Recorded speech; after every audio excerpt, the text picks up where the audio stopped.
What's up, Adlan Netizen? Magandang umaga, tanghali, hapon, gabi, saan ka man panig ng sulok ng daigdig ngayon, mabuhay ka hanggat gusto mo. But, God first. Ngayon, meron tayong panonooring chismis. Ito ay Marites.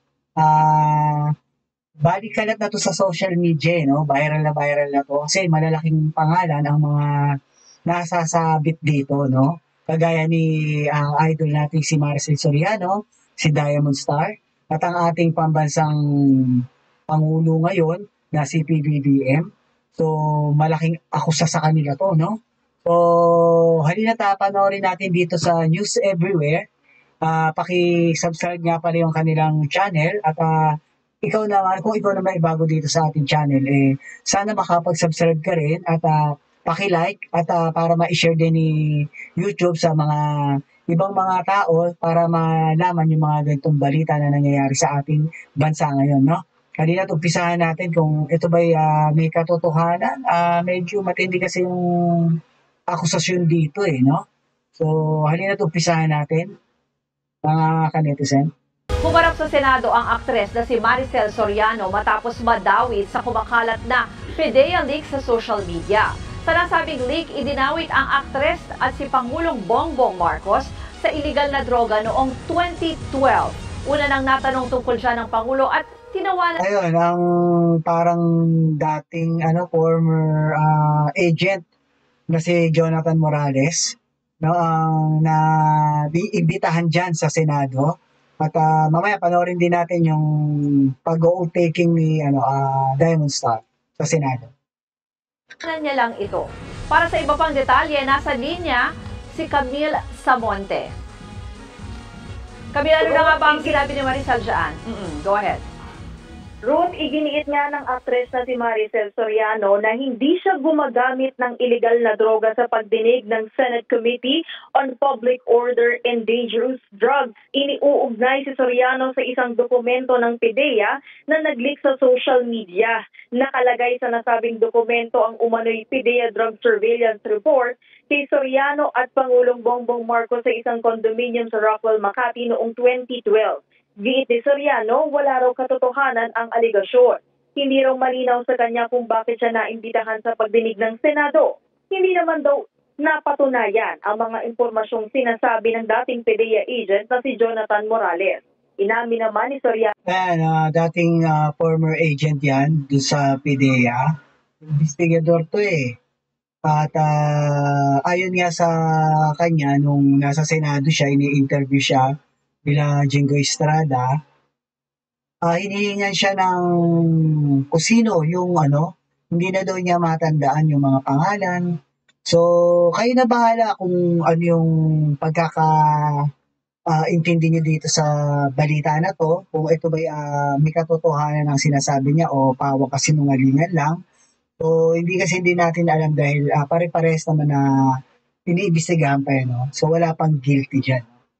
So, ito kasi si Jonathan Morales, siya yung nag-imbestiga dun sa napapabalita nga na may ginagawang kabalbalan o kalokohan ng ating Pangulo at si Maricel Soriano medyo ka-jamming pa, parang ganon. So, mahirap yan, malaking akusa yan, no?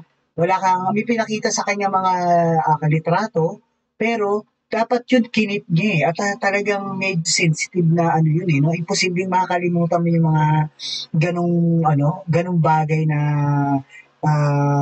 in-interview mo, no? So, big scandal yan big news kumbaga, no? Kahit dati pa yan. So, dapat yan talaga, nakakip yan. So, ngayon kasi wala na, hindi na makita no? Patuloy po natin mga netizen. Na siya ang may-ari ng condo unit sa Rockwell, Makati na nasabing dokumento. Pero naibenta na raw niya ito noong taong din yun. Sa pagpapatuloy ng pagdinig, ginisa ng mga senador si Morales dahil hindi nito maalala ang pangalan ng kanyang informant. Para kay Senador biglang naibenta nung taon din na yun, no? So, sabi nga ni Maricel Soriano, no? Parang syempre pinag-aralan din nila yan. Hindi ka pwede magkamali dyan Kasi maliit na butas lang, pwedeng hanapan ka, no? So kung totoo yung sinasabi ni Maricel, okay yun, lusot siya doon, no? Pero kung ito yung ginagawa niya para makalusot nga, malalaman yan dahil may imbestigahan yan eh, no? Yun nga lang, medyo malakas nga lang yung backer niya ngayon at ay nasasangkot malakas talaga dahil presidente yun eh. Pero matinding akusasyon to, itong inilabas si Jonathan Morales na to, no? Kasi buhay din ng pamilya niya, no? Buhay niya at buhay ng pamilya niya ang nakasalalay dyan. So, panoorin natin, no? Hindi natin alam kung sino talaga nagsasabi ng totoo eh, no? Kung siya ba magiging hero or delikado ang buhay niya pagka ganyan, no? Panoorin uli natin. Jinggoy Estrada, puro hearsay lang ang mga sinasabi ni Morales. Delikado raw ito dahil nasisira ang pangalan ng mga personalidad na iniuugnay sa ilegal na droga. Di na rin mahanap ng PDEA office ang nasabing dokumento. Muli naman, Ayun lang, mahirap, no? So, nagsasabi ka ng ganyan, tapos yung dati mong kasamahan sa trabaho, o wala ka na kasi sa PDEA or may ano ka na lang, agent, so, wala kang kakampi dyan, no? So, masait nga daw dyan, nakapirma siya doon sa mismong ano. Kaya, mahirap. May, gipit tong tao na to. So, hindi natin alam kung yan inilabas niya or may tao nang gigipit sa kanya or dahil kasi mag-e-election na naman or dahil political issue lang to. No? Maraming factor yan eh kung bakit nag-leak yan sa PDEA. Kaya nga PDEA leak eh. itinanggi ng PDEA na nag-i-exist ang dokumento. Natapos na ng komite yung pagdinig nga kaugnay dito sa issue at humarap nga sa ating sa isang presko nitong si Senator De La Rosa at sinasabi nga niya na hindi pa rin naman off the hook nga itong si dati PDEA agent Jonathan Morales dahil kanina sa hearing sinabi rin kasi ni Senator Jinggoy Estrada na tingin niya para sa kanya mukhang si Morales din yung nag-leak nitong dokumento. Pero sinasabi ni Senator De La Rosa hindi pa nga off the hook si Morales kung mapatunayan na kung siya rin yung nag-leak nga nito kaya lumabas sa social media. Ruth? Ayan, yun yung sinasabi natin, no? Pwedeng siya yung nag-leak at dahil natanggal to sa PDEA simula nung isiniwalat niya. Siya yun napabalita dati na bago mag-election ata doon or papasok nakatatapos na ng election. Siya yung natanggal na PDEA agent regarding nga dito sa sinasabing issue pulburo ni PBB. No? So, syempre sila namin hawak. Hindi natin alam kung ano yung katotohanan talaga. Kaya mas maganda imbestigahan pa yan, no? Para mas malinaw at parehas sa lahat. Mahirap kasi mag-akusa lalo na ganyan ka bibigat na pangalan ng binabangga. Camille, yung sinabi mo na natapos na yung hearing, yan ba ay sa araw na ito lang or magpapatuloy yan at baka may iba pang ipapatawag?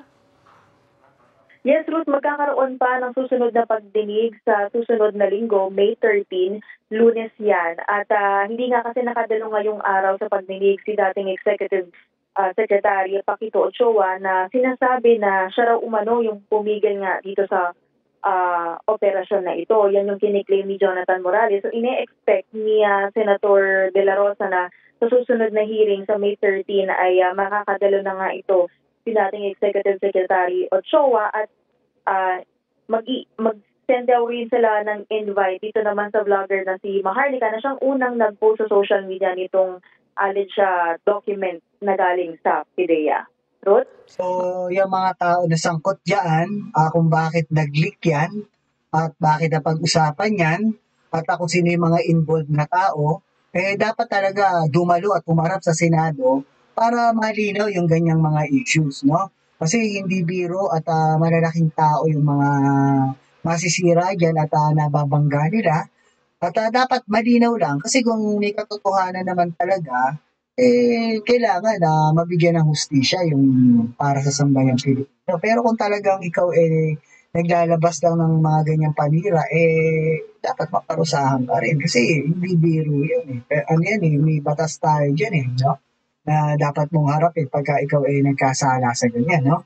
Alikat ito naman isa sa kabilang news, sa Philstar news, ito naman yung actual na pagpunta ni Diamond Star, ni Maricel Soriano, at yung pag-oath taking niya dito sa Senado, no? Miss Maricel Soriano, ma'am, okay lang sa'yo? Crystal Global, paki-subscribe din yung kanilang channel.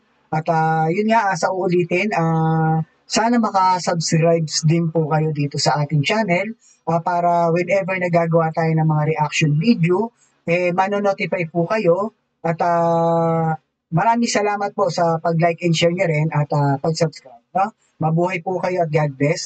Patuloy po natin. Magtatanong ako sa'yo. Ha? Relax ka na. Okay? Sige. Ma'am, sa mga nag-viral na dokumento na nagdadamay sa pangalan mo, sa tingin mo ba may katotohanan ang mga nasabing dokumento? Sa tingin mo? Unang-una po, hindi ko alam yung tungkol sa mga dokumento. Nalaman ko na lang yan nung pinakita sa akin. Dahil hindi po ako nagbabasa ng Okay. mga ganyan. Wala po akong alam. Wala. Thank you po. Yun, dapat mga ganyan ang talaga bibitaw ang salita ni Marcel Soriano, no? Hindi siya pwede magpahaba ng salita dyan kasi baka mismo kung sakali man, no, na meron kang kinalaman, mahuhuli ka sa sarili mong bibig, no? So talaga dapat ganyan lang. Kung ano lang yung tanong, yun lang yung sagot, no? Next question po, ma'am. May property ka ba sa Rockwell? Ikaw ba ang nagmamay-ari ng Unit 46-C Rizal Tower Building located at Rockwell, Barangay Poblacion, Makati City? Opo. Sa'yo yun, Opo. yung 46-C. Hanggang 2012 po, nabenta ko na ho yun. Wala na ako doon. 2012. Anong month yun nabinta? Hindi ho ako sigurado sa month, pero yung year naalala ko.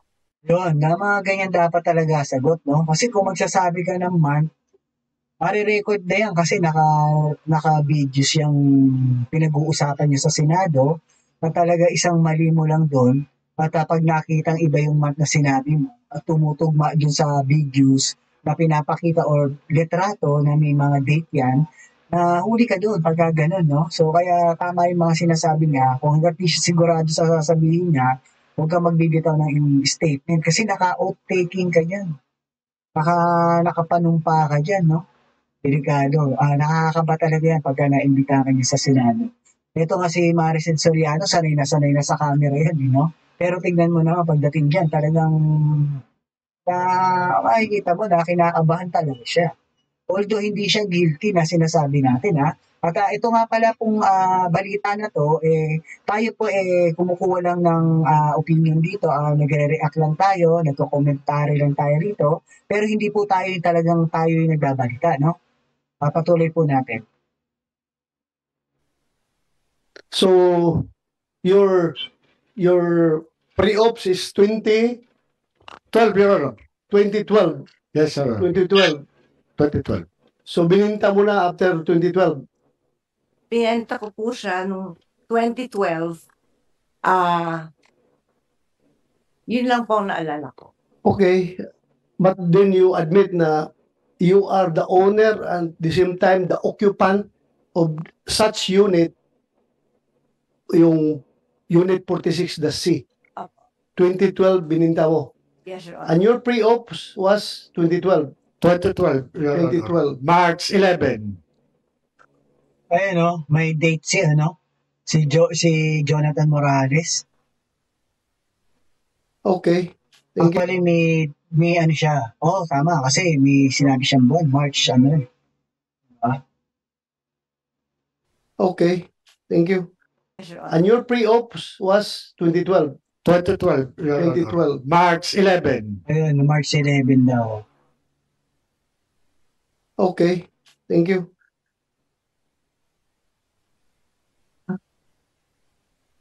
Ma'am, pwede bang makahingi ka ng kopya ng deed of sale nung unit na bininta mo? Opo. Ay, maganda, no? Yung biglang singit ni Senator Bato de la Rosa. Magaling din to nasasanay na siya sa Senado. Kaya niya na humawak ng ganyan. Siya yung chairman dyan ngayon, no? At yun nga lang, medyo tauhan to ni Duterte at sa nangyayaring yan, syempre, alam naman natin na nagkakabanggaan si Duterte ngayon at si Pangulong PBBM, yung mga pamilya nila, di ba? So, itong si Bato de la Rosa, alam naman natin yan na panig talaga yan kay Duterte, no? So, kumbaga sa, magaling din to kasi nag-equal siya eh, nagiging transparent siya dyan, no? Ayaw niyang masilipan siya ng tao na porke tao ka ni Duterte, or kung mga ganung bagay man, no? Ano siya, transparent, nasa gitna lang din siya, no? Kaya okay din tong tao na. Wala. Kung meron kayong Hanapin ko po. hanapin, thank you. Ito rin ma'am, may napabalita in 2011, two former household workers who lodged a complaint of serious physical injury against Maricel Soriano stated that they decided to flee from the actress condominium unit also because of her alleged cocaine use. Ano po masasabi mo dito sa balita na ito? Hindi po totoo yan. Okay news, no? Jamming yun. Ano kaya to, no? Grabing, yun, akusasyon yun, no? Drugs yan eh. At ang mabigat niyan, kasama mo dyan yung Pangulo na nag-leak, no? Na chismis or nailabas na ganyang para matinding kasiraan sa inyo. Sana walang katotohanan talaga kasi mahirap yan. Yan. Hindi totoo. Hindi po. Thank you. I just want to get your answer para to set the record straight. Yes po. So hindi totoo yun. Hindi po. Pero totoo na meron kayong dalawang katulong sa bahay na dalawa na umalis, Opo, kasi ninakawan po nila ako. ninakawan ka. Madalas naman ganun ang nagiging reason pagdating sa mga nakikita natin o napapanood nating kaso-kaso sa mga balita, sa TV, or mga big time na mga personalidad na pagka nababalita silang ganyan, di ba? Na pagka yung kasambahay na, bakit sinaktan, kasi ninakawan, o kaya hindi naman sinaktan, hindi na amin. Pero hindi natin alam kasi kung ano talagang totoo, di ba? Siyempre, ikaw ba naman, aaminin mo ba dyan sa harap ng Senado? Pero although hindi naman natin sinasabi sinaktan nga niya kasi tama rin sinabi niya eh. Isipin mo, dalawa yun eh. Paano niya masasaktan kung dalawa yun, di ba? Lalaban yun. Nila. Totoo na binugbog mo sila o hindi? Paano ko naman po bububugin? Dalawa po sila. Okay. I'm just confirming the report, the news report. Thank you po ma'am. Maraming salamat for your Salamat cooperation. So far that would be all as far as this committee is concerned. Yung confirmation mo lang as to the ownership and occupancy of that unit in the year 2012 when the pre-ops was initiated by Agent Morales. Ma'am, maraming salamat sa pag-attend mo dito. Thank you very much kahit na hindi mukhang wala ka sa magandang kondisyon, you tried to be here. Maraming salamat. Maraming salamat po, Mr. Chair. Ma'am, pwede ka nang magpahinga. Chair, meron lang siyang gustong basahin. You do, yeah. Well, Opo, pwede daw niyang Yes. basahin lang yung pero gustong basahin niya. Oh. basahin. Please, pakibasa. Ito. Magandang Ano kaya itong salaysay ni Diamond Star, no? umaga po sa mga kagalang-galang ng mga senador at sa lahat po ng nandito ngayong araw. Ako po ay nakatanggap ng imbitasyon galing po kay Senador Bato de la Rosa para magbigay ng komento tungkol sa issue na pinag-uusapan dito sa hearing. Unang-unang humingi po ako ng paumanhin dahil hindi po ako sanay sa mga ganito. Alam niyo po, first time ko lang po talaga na makatanggap ng Nakakabahan talaga siya no? Makikita mo at maririnig mo sa boses niya eh.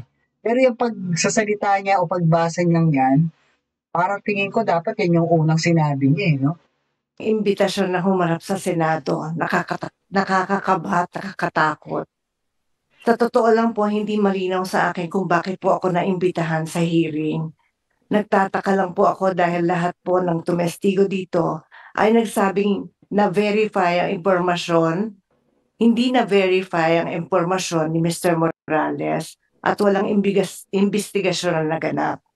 Pasensya na po kung nalilito po talaga ako dito. Gayunpaman, mataas po ang respeto ko sa Senado at sa mga kagalang-galang ng mga senador na nandito ngayon. Lalo na po si Chairman Senator De La Rosa. Sa abot po ng aking makakaya, tutulong ako na sagutin ang inyong mga katanungan. Pero sir, nakikiusap lang po ako sa inyo po. Kung ang usapin ay tungkol po sa mga bagay na may legal na implikasyon po, sana po ay pagbigyan niyo po ang aking abogado na sumagot para sa akin. Hindi man po ako abogado, sir.